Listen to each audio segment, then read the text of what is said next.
Hi, today in front of me Google Pixel 5a, and I'll show you how to change notification sound on this device. So first let's open the settings application and then tap on the sounds and vibration, and then scroll down and find default notification sound section.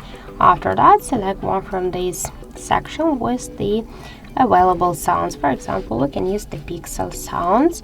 Go here, and after that just select one from these available sounds. Now just, for example, I'll use this one. After that just go, we should just, for example, let's use this one. We should click on the right upper corner to save the changes, and now we can see here that we just changed it successfully. So that's it. Thank you for watching, and if you find this video helpful, don't forget to leave a like, comment, and to subscribe our channel.